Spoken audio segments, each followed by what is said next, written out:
Hello everyone. So I'm going to be doing a presentation on Sayari ya Kijani. The future of our planet depends on the decisions we make today, and it's not about being woke, but rather leaving a better place for the next generation.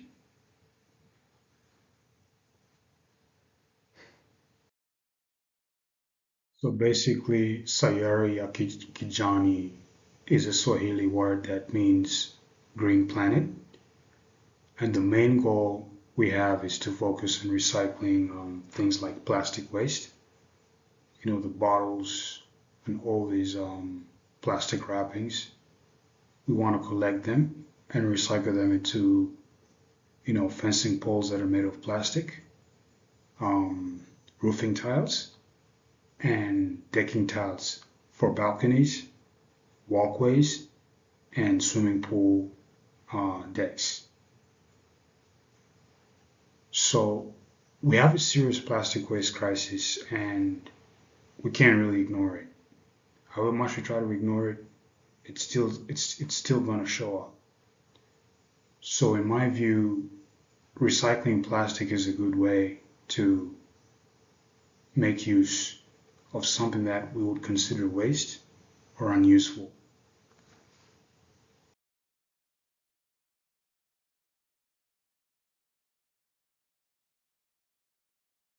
So the ethical philosophies of Sayari Kijani, there are basically three philosophies that I'm going to discuss in this presentation, and they deal with the deontological approach, utilitarianism, and virtue ethics. So the first one is the utilitarian approach. Jeremy Bentham and Stuart Mill define utilitarianism as basically the end justifying the means, where decisions are made based on the consequences of the outcome. Now, the key word here is consequences. So we make a decision based on the consequences. Consequences meaning like the effects. I think that's the best way I would describe it. What are the effects of the outcome of the decisions that we make? So this approach is based on outcomes, where the value of an action is determined by the consequences it produces. So the value of the action can be looked at as what value we get from recycling plastic waste into usable products. So I'm trying to apply the utilitarian approach to the recycling company that it's a hypothetical company. I wasn't able to find a company, so that's why I'm using Siraya Yakijani as an example.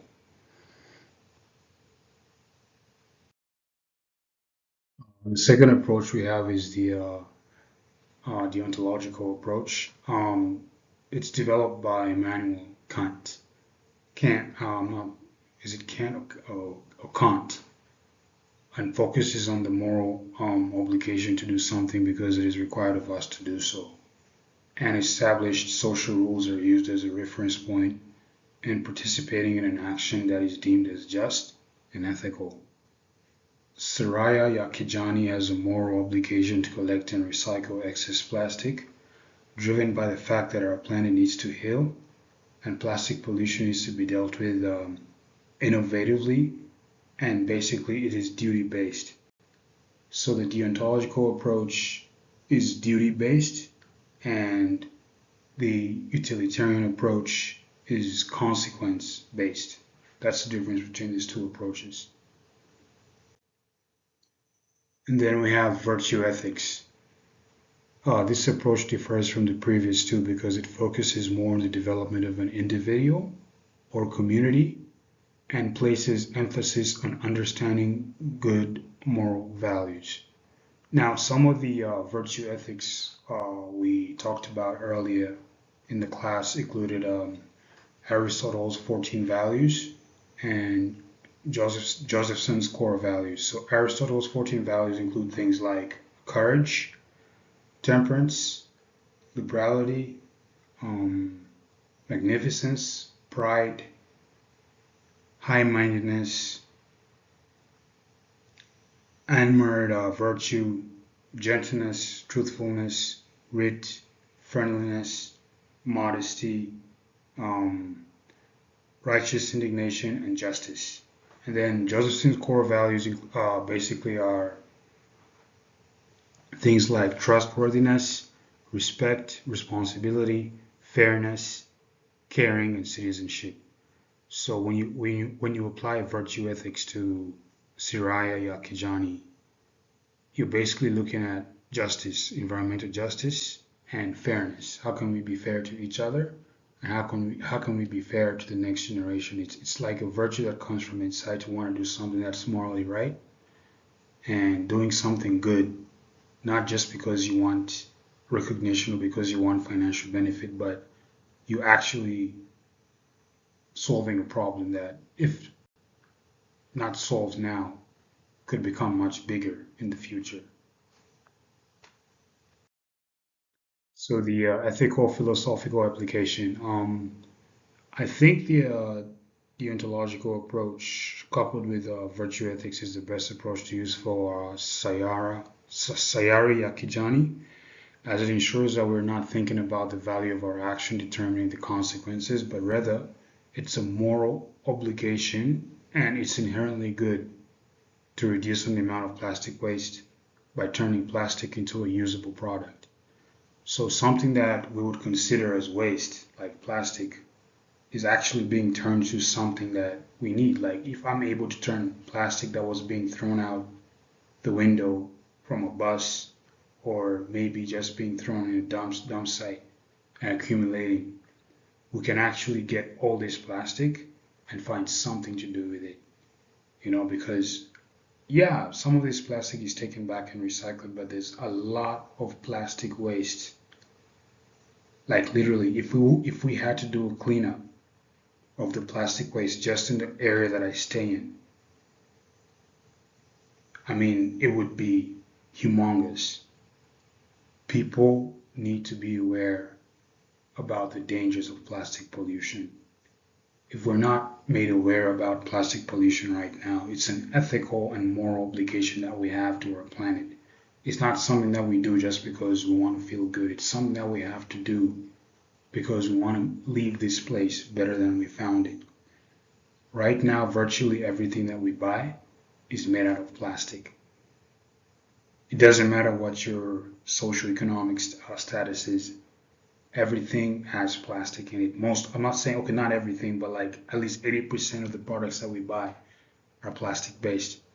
And if we don't have an approach that works, you know, for everybody, there's going to be a problem. It is not about being woke. It's not about trying to be liberal or be left side leaning or anything. It's about facts. It's about facts. It's about facts. If you go under the ocean, like in the seabed, and you see the amount of plastic that has been dumped there, let alone the land, just the ocean, like when you go under in the ocean, like there's a lot of research that has been done. There is a lot of plastic pollution that's going into the oceans and the seas.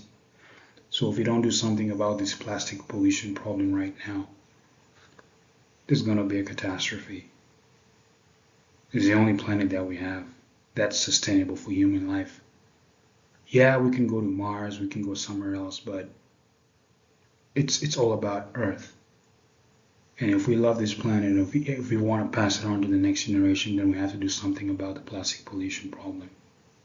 So I think the deontological approach and virtue ethics really applies in terms of ethical philosophies for Siraya Yakijani.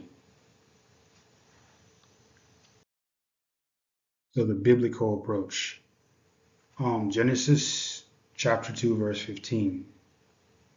The Lord God took the man and put him in the Garden of Eden to work and take care of it. I think the key word here is take care of it. Taking care of a garden doesn't necessarily mean,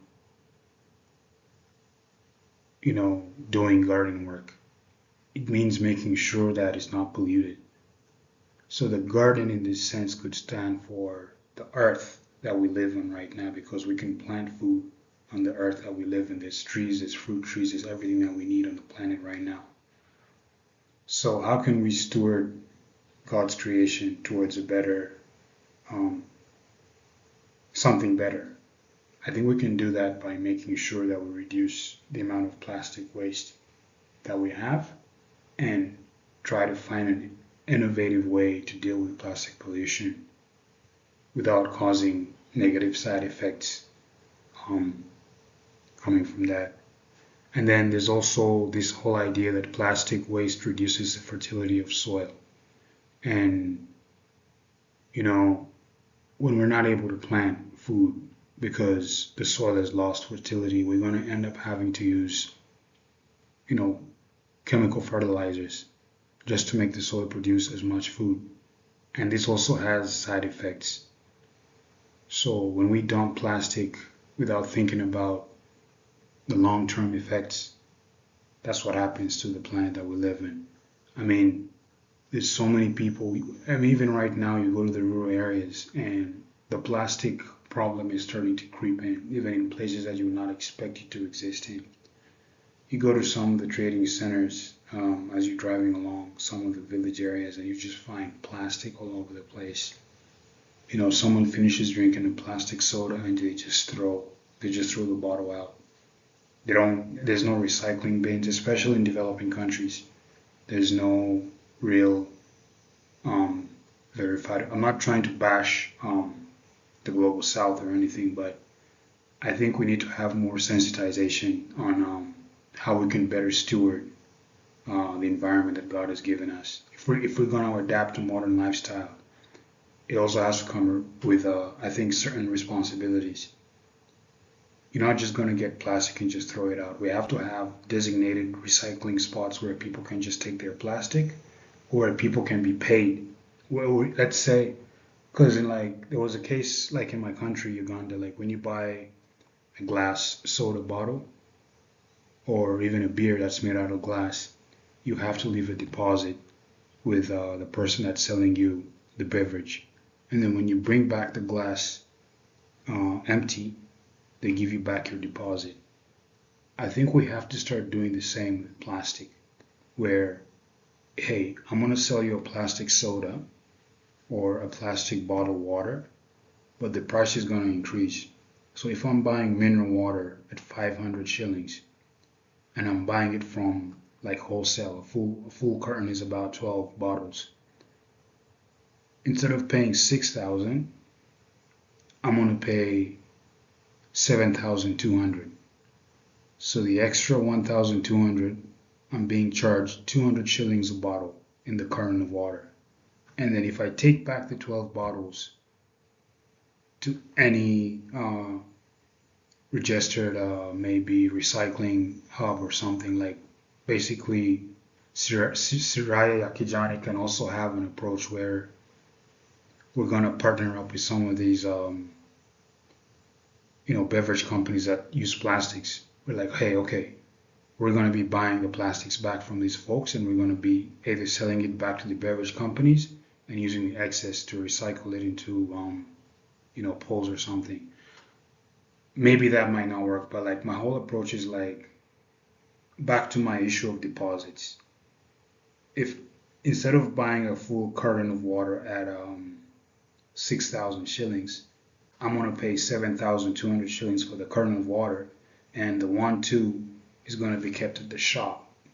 And maybe I'm going to get a receipt, okay? And then when I take back the bottles that I used, I get back my 1,200 shillings. So this is going to be a good incentive for people not to just throw out their plastic, because they're going to realize that, hey, I'm just throwing away money, If people start looking at plastic like it actually has value, they're not just going to be throwing it out. They're not. If you go to the supermarket tomorrow and you're being told that, hey, that plastic soda bottle that you used to buy at 1,000 Uganda shillings is going to cost you at 1,200 or 1,300, and you were told that if you bring back the bottle, we'll give you back your money. As long as we'll give you back your money. Okay? People are not going to be throwing out plastic. You're not going to find this kind of plastic pollution. People are going to be looking at plastic like it's gold because it has value. When you attach value to it, you can solve a problem. So this ties back into the biblical approach.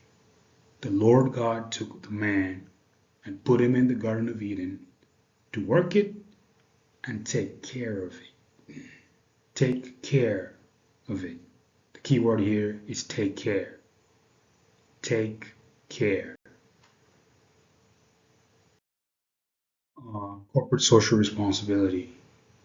So 10% of the profits that we get from the sale of the recycled plastic products is going to go back to fund tree planting projects in the Teso sub-region.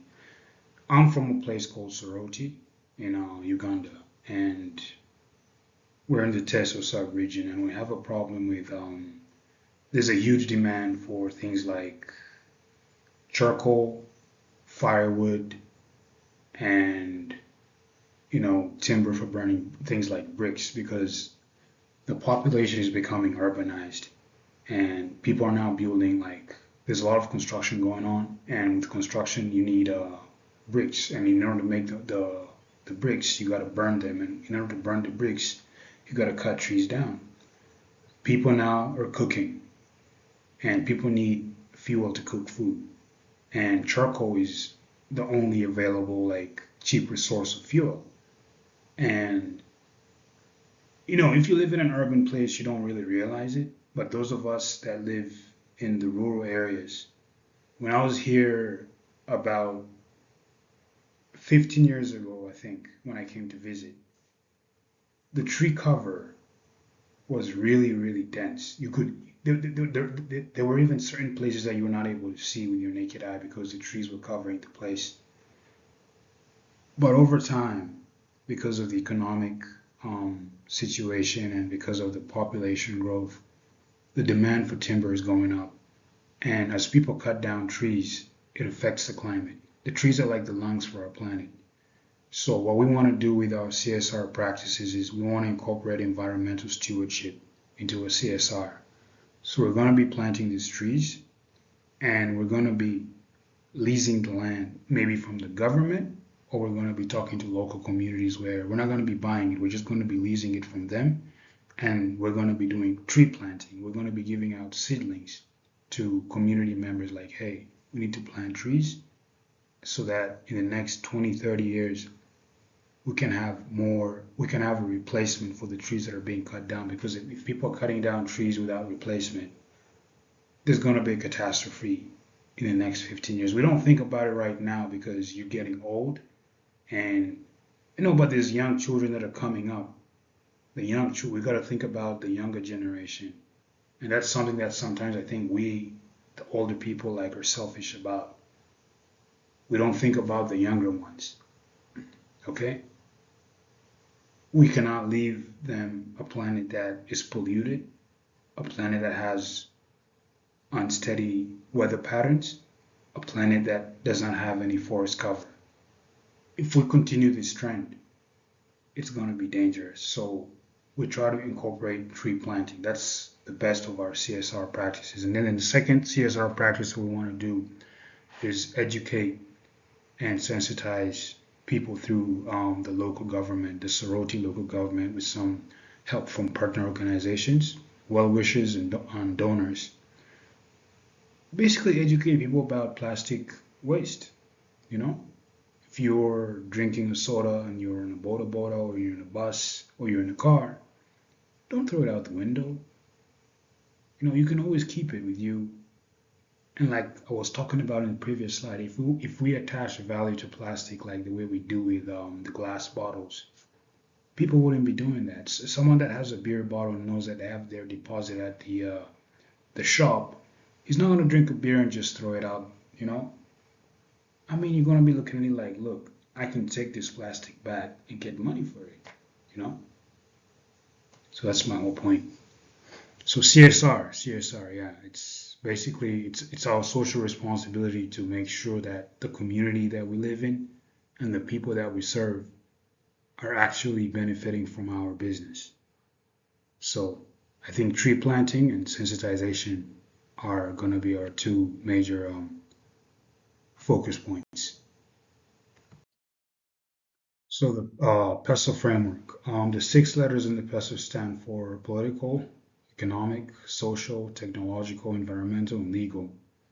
So I'm going to go through all these and just explain what Sayari, Kijani might have to go through in the PESO framework.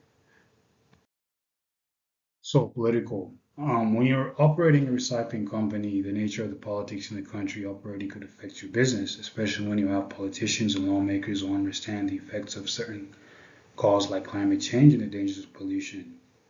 When you have people in power, especially in politics and government, that understand the trend of events, understand the science, and understand the data, then it can be very, very beneficial for us as a company because we could easily be able to lobby government to pass policies and laws that favor companies that are based in the green and eco-friendly movement for things like tax breaks, tax cuts, and also steady foreign exchange flows because currency fluctuates, and if maybe the price of the dollar goes up, it might affect companies that are important things from outside. So the political scene ties into a lot of also ties into the legal and economic. So politics is very, very important when you're doing business. You cannot ignore politics at all.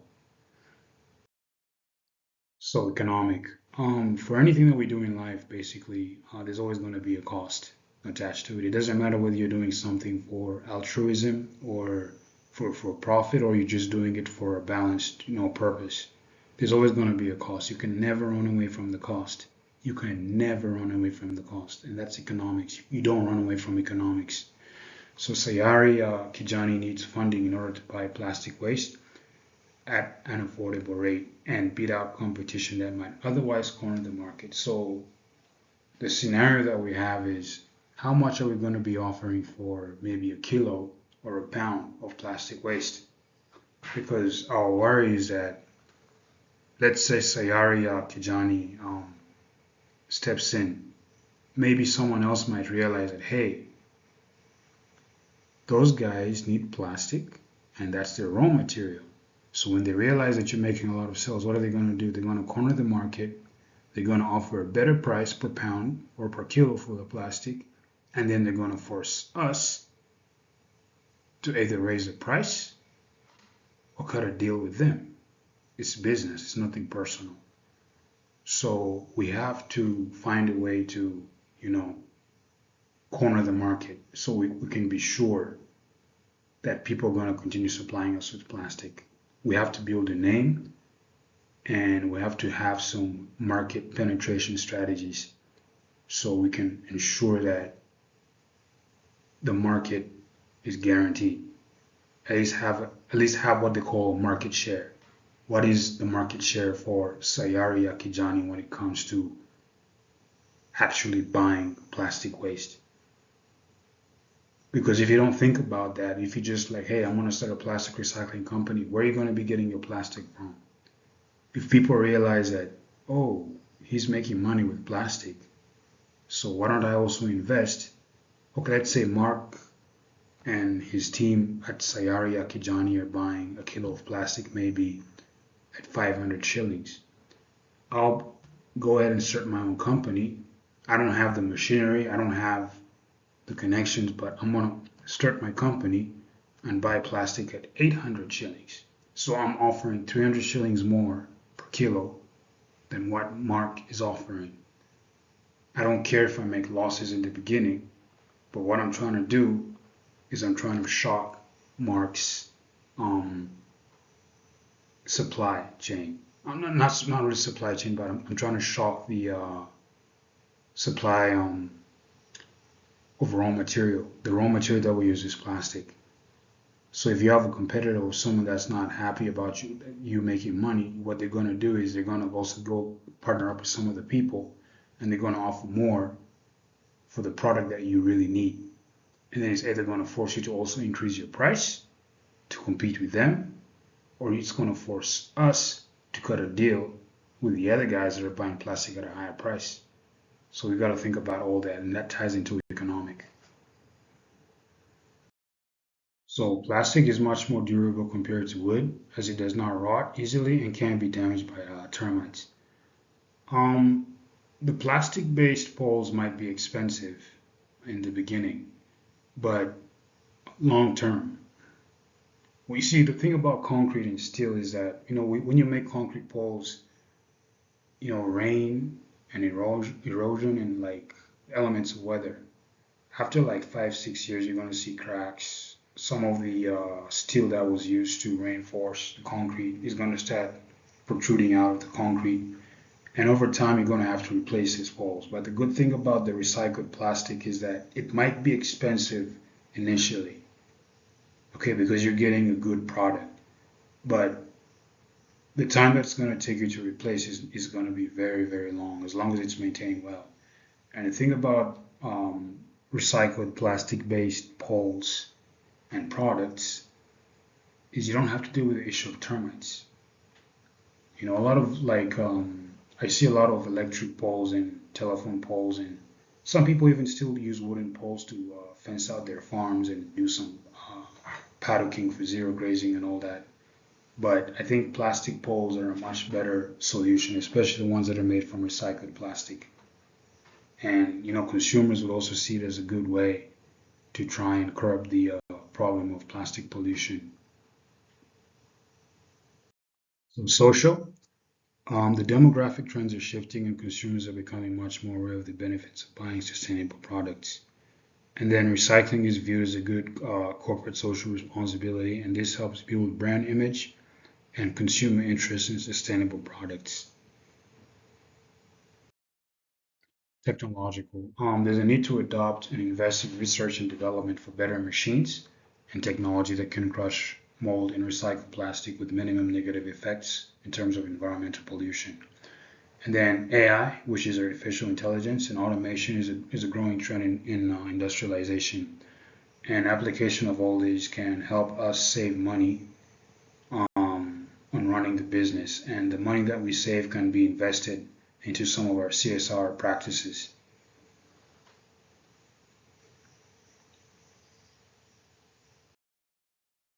Environmental. The act of recycling itself is an added bonus because we're actually helping the environment. We need to value and protect the environment because without it, we can't exist. You can't do anything without the environment. You cannot source raw materials. You cannot grow food. You cannot drink water that's contaminated. So we need the environment. So if we don't respect the environment and we just dump plastic, it's going to affect us after some time, like I've explained in the previous slides. And then legal, the issue of trade laws and tariffs can greatly affect this Sayari Kijani, as we have no control over government decisions and vulnerable to changing policies in the legal environment. The recent tariffs by the Trump administration may make it hard for us to export our products and source machinery and parts as the costs are going up and most countries are looking inward and promoting local production rather than exports. Um, Basically, it's really hard to export stuff to other countries when there's tariffs because they would rather produce their own products than import products from outside. And then regulatory laws and frameworks concerning sourcing and waste produced from converting plastics are another issue to look at. Yeah, I mean the regulatory framework. There's a lot of regulation concerning environmentally uh, based companies. I'm sorry, environmental based companies, or what they call green based companies, because even when you're dealing with recycling, you're going to have a lot of waste. that goes into, like, let's say the soot that comes out from the heat when you heat up the plastic. Some of the fumes might be dangerous to the workers. So we have to find ways to make sure that we protect the employees that are working for us.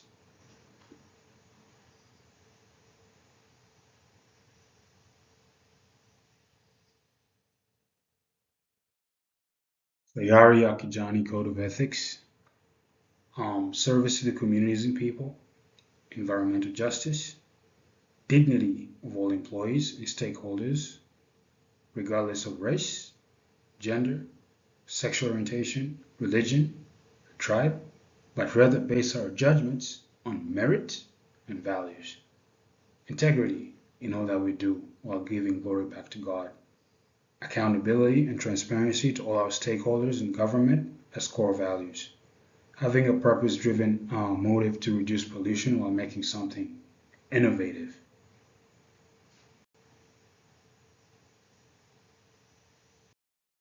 And then our CSR statement. We don't inherit the earth from our ancestors. We borrow it from our children and our grandchildren. This is an old proverb that still rings true today, and Sayari Kijani is devoted to making sure that we hold true to our values. A lot of people think that we inherit things from, the folks that came before us, but actually, we are borrowing the earth. It's like you're taking a loan. Like, hey, I need you to give me a loan because the children are coming up.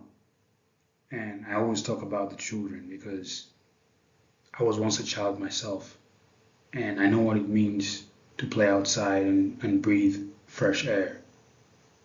I would not want a generation growing up putting on face masks every time they walk outside, having to deal with respiratory issues, having to deal with issues concerning diseases and illnesses that come out from pollution. It would not be good.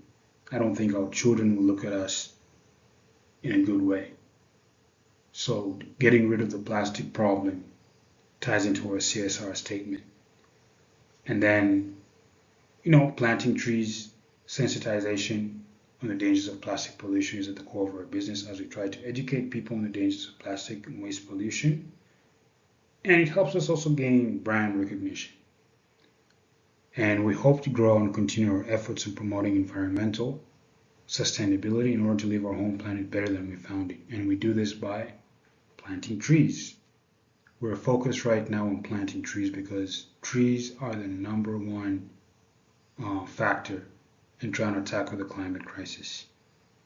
So that keeps it right there.